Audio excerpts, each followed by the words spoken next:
Bonjour à tous, Xavier Brivet, rédacteur en chef de Maire de France. Bienvenue à ce débat de Maire TV consacré aux conditions d'exercice du mandat et à la réforme du statut de l'élu. Un débat qui se tient à quelques minutes d'un forum que l'AMF organise sur le même sujet dans le cadre de son 106e congrès Porte de Versailles. À mes côtés pour aborder ce sujet, Catherine Lhéritier, maire de Valloires-sur-Cise. Bonjour madame.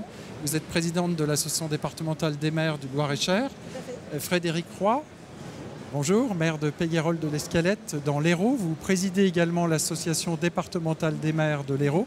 Et Martial Foucault, professeur des universités. Vous êtes directeur du CEVIPOF, le Centre d'études de la vie politique. Alors ce débat, nous le tenons à 15 mois des prochaines élections municipales de mars 2026. Le gouvernement a confirmé la tenue de ces élections dans 15 mois. Et nous le tenons au terme d'un mandat 2020-2026 qui a été particulièrement compliqué. Les élus ont dû gérer le Covid, la crise économique et sociale. Ils en gèrent toujours les effets. Ce mandat a été très complexe sur le plan administratif. Il a été très complexe également dans la relation avec les administrés. C'est un mandat qui a été marqué par beaucoup d'agressions.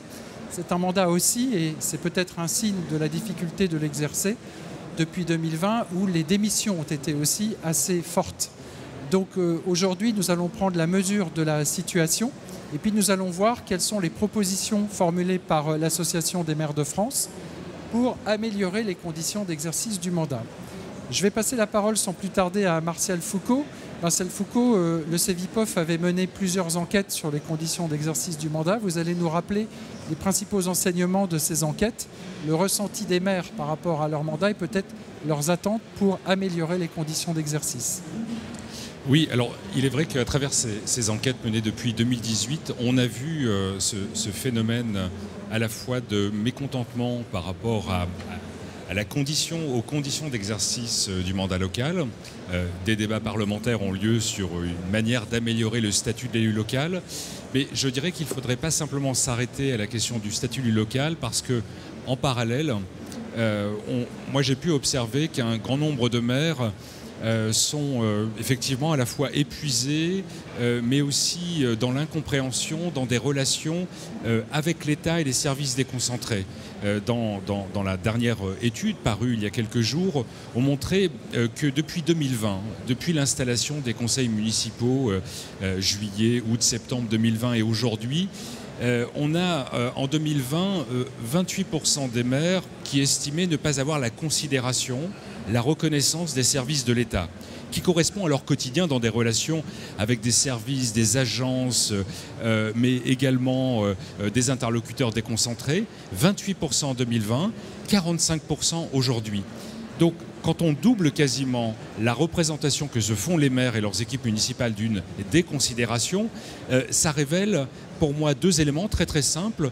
Tout d'abord, que la relation de confiance ou ce dialogue avec l'État, elle est fortement abîmée. Ce n'est pas rédhibitoire, mais elle est fortement abîmée. Et donc on voit bien qu'il y a une attente de la part des maires d'un grand changement dans cette relation de confiance. Et puis il y a un deuxième sujet que l'on voit poindre aussi sur les questions du statut et des conditions, qui avait été l'objet de débats l'an dernier, c'est l'indemnité de fonction de maire. Je vois dans nos enquêtes un doublement là aussi de maires qui considèrent qu'aujourd'hui cette indemnité elle est insuffisante, non pas parce que les maires décident de s'engager pour s'enrichir, c'est pas ça le sujet. En revanche, ils considèrent qu'aujourd'hui le temps consacré à la tâche, la difficulté quand on n'est plus maire de retrouver une activité professionnelle oblige à repenser la manière dont cette fonction, un peu à l'image des sapeurs-pompiers, peut s'insérer à la fois dans une relation avec des employeurs et l'État. Vous disiez, et on avait constaté dans l'une de vos dernières enquêtes de novembre 2023, que les maires consacrent en moyenne 32 heures à leur mandat. Un mandat que 60% d'entre eux cumulent, je crois, avec leur activité professionnelle. On mesure là la difficulté aussi et la compatibilité entre les deux. Oui, aujourd'hui en France, il faut le rappeler, un maire sur deux a une activité professionnelle en parallèle. Ce sont également près de 40% de maires retraités. Et au fil du temps, on voit bien que c'est pas parce que, d'ailleurs, l'âge moyen des maires ne cesse de diminuer au fil du temps. Il y a un rajeunissement de la fonction.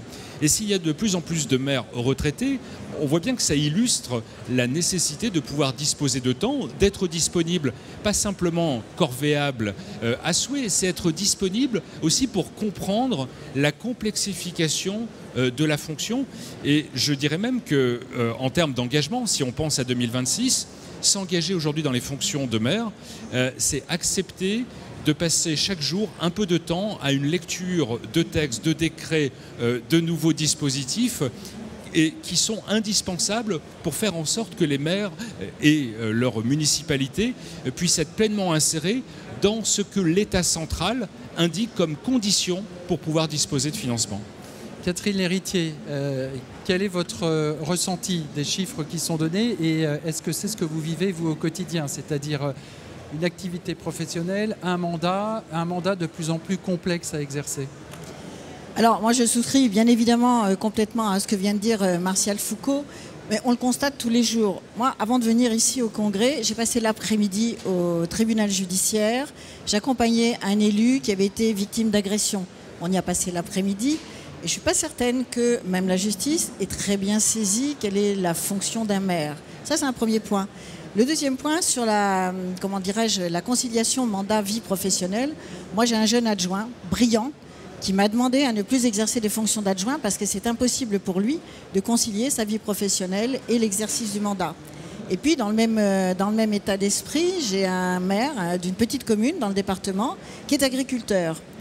Et il m'a expliqué que pour exercer son mandat, alors il me disait que lui exerçait seul, et il est cultivé seul, et que pour exercer son mandat, il a été obligé de recruter. Je ne sais pas si vous connaissez le montant de l'indemnité d'un maire dans une petite commune, mais la rémunération d'un salarié va lui coûter beaucoup plus cher, donc lui, il s'appauvrit en exerçant son mandat. Et puis, dire aussi que nos commissions, elles peinent à vivre, nos commissions municipales, parce que nos jeunes élus, si les deux ont un engagement associatif et l'autre dans le mandat, eh bien, qui garde les enfants? Voilà, donc ça, c'est un vrai sujet aussi. Et puis, quand on parle de la considération des maires, on voit bien aussi dans le transfert des compétences. Moi, j'ai une commune qui a été inondée, là, récemment. Le pluvial s'était transféré à l'agglomération. Là où moi, j'aurais fait des travaux tout de suite sur les endroits qui étaient les plus sensibles, il va falloir que j'attende que l'agglo fasse une étude et peut-être fasse des travaux. Voilà un petit peu la considération que l'on attend. On attend une amélioration. Moi, je serais tentée de dire qu'aujourd'hui, les élus sont fatigués. Je pense que c'est ce qui ressort de toutes les études. Et surtout, ils ont besoin de considération et de reconnaissance. Alors, c'est tout l'enjeu, effectivement, on va voir avec M. Roy les propositions de l'AMF, c'est tout l'enjeu d'une réforme qui est très attendue par les élus. Alors, quelques petits points très brièvement.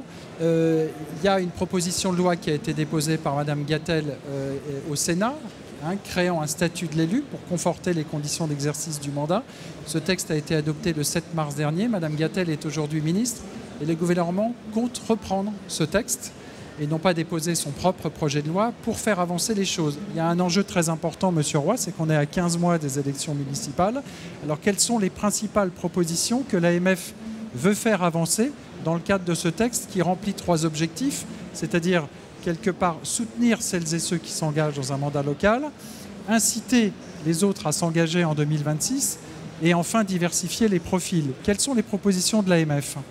Alors, les propositions que nous avons travaillées au sein de la commission statut de l'élu, exercice du mandat, elles tournaient autour de 3 aspects qui ont essentiellement pour objectif, comme ça a été abordé, de redonner de la confiance. Et pour redonner de la confiance, effectivement, il faut que l'exercice du mandat s'exerce dans des conditions sereines, sans, comme le dit David Lisnard, injonction contradictoire. Et donc, il y a des mesures, puisque dans la vie d'un élu, vous le savez, il y a 3 temps. Il y a le temps professionnel, ça a été évoqué, il y a le temps privé et il y a le temps public.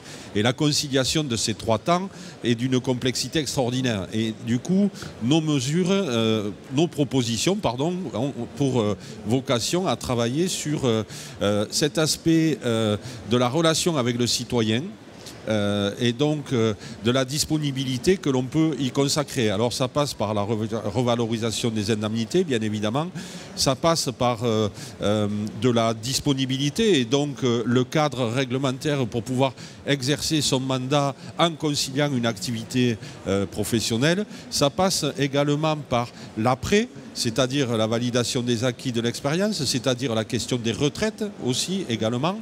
Et puis, pendant le temps de l'exercice du mandat, un certain nombre de propositions qui ont pour vocation à améliorer le fonctionnement du conseil municipal, puisque le maire, il n'est pas seul dans sa commune, c'est un peu un chef d'orchestre, j'ai l'habitude de dire, qui anime une équipe municipale et qui a un objectif au service de sa collectivité, de ses concitoyens. Et donc, on a travaillé un certain nombre de mesures, par exemple sur la question pour après 2026 du nombre d'élus dans les conseils municipaux et dans les communes les plus petites, sur les modalités de convocation d'un conseil municipal également, par exemple dans le temps, et puis tout un certain nombre de mesures plus techniques qui, je l'espère, feront l'objet lors du futur débat parlementaire d'un regard et d'une écoute particulière, parce que c'est vraiment le fruit de l'expression de tous les maires de France qui, dans notre groupe, à géométrie variable et de manière fort nombreuse, ont participé et ont co-contribué effectivement à produire ce que nous vivons dans l'expérience les uns et les autres et dans la différence et la diversité de nos régions, mais aussi de la taille de nos communes. Très bien. Madame L'Héritier, donc l'AMF va porter ses propositions. Une question à tous les deux, à vous et puis ensuite à Martial Foucault, sur la question des indemnités. C'est plus une question taboue finalement pour les élus? Alors, c'est plus une question taboue. Martial Foucault l'a évoqué tout à l'heure. Il y a quelques années encore, c'était pas plus de 25% des élus qui estimaient que les indemnités devaient être revalorisées. Et là, on a passé le cap des 40%.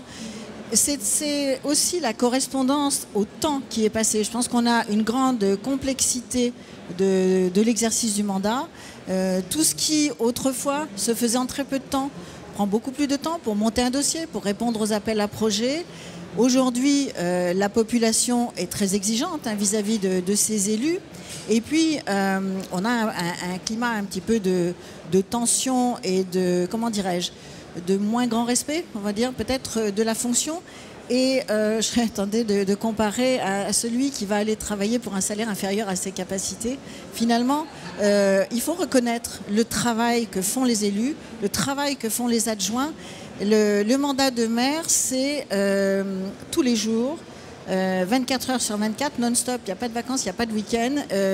On peut être sollicité n'importe quand. On répartit la charge un peu sur nos adjoints et c'est pour ça qu'eux aussi ont besoin d'être disponibles. Et pour renvoyer à ce que disait Martial Foucault tout à l'heure sur la surreprésentation des élus retraités, c'est parce qu'il faut consacrer énormément de temps au mandat. Et c'est vrai que si on peut faire évoluer le statut, on pourra diversifier le profil des élus. D'accord. Martial Foucault, dernière question. Est-ce que c'est la fin du bénévolat républicain? Les maires attendent aujourd'hui un retour sur investissement de leur engagement. Si je devais donner des chiffres très concrets, alors il faut prendre ça avec beaucoup de prudence, ça donne un ordre de grandeur. Quand on rapporte le nombre d'heures déclarées par les maires de manière hebdomadaire, le montant indemnitaire défini par la loi, je dirais qu'aujourd'hui, un maire d'une commune de moins de 500 habitants est indemnisé 10 € de l'heure. Un maire d'une commune de plus de 10 000 habitants, 20 € de l'heure. Donc, si vous voulez, l'engagement, il ne repose pas sur ces conditions matérielles et d'indemnité. Mais, un double mais, premièrement, un maire ne s'engage pas, certes pour s'enrichir, mais pas pour s'appauvrir. Quand on quitte son métier pour devenir maire, on fait des choix, on renonce à une perspective professionnelle et le retour à l'emploi, comme je disais, est très difficile, notamment pour ceux relevant du secteur privé. Il y a un deuxième mais. Derrière ce bénévolat républicain, je dirais qu'il y a un phénomène qu'il faudra aussi prendre en compte, et des collègues sociologues l'ont mis en évidence la semaine passée, sur le terrain de la santé. Quand je parlais d'une forme d'usure dans ce mandat, il y a une usure physique, il y a une usure morale, et on voit bien que dans l'enquête, j'ai été frappé par ce chiffre, 83% des maires déclarés aujourd'hui rencontraient des troubles du sommeil. Ce phénomène-là, pour moi, il est un indicateur très sérieux à prendre en compte quand on parle du statut de l'élu local, essayer d'améliorer ces conditions. Et parfois, c'est peut-être avoir une plus grande facilité pour que les maires puissent s'entourer de collaborateurs. Il y a eu ce débat sur les secrétaires de mairie, mais au fur et à mesure que la relation à l'État se complexifie, cela va impliquer que les maires puissent s'entourer de collaborateurs, de fonctionnaires territoriaux pour pouvoir les aider dans ces tâches de plus en plus compliquées. Merci beaucoup. Nous sommes arrivés au terme de ce débat déjà, qui va se poursuivre donc dans 5-10 minutes côté Congrès des maires, dans ce forum sur le statut de l'élu, les conditions d'exercice du mandat. Merci à tous les trois. Merci à vous. À bientôt.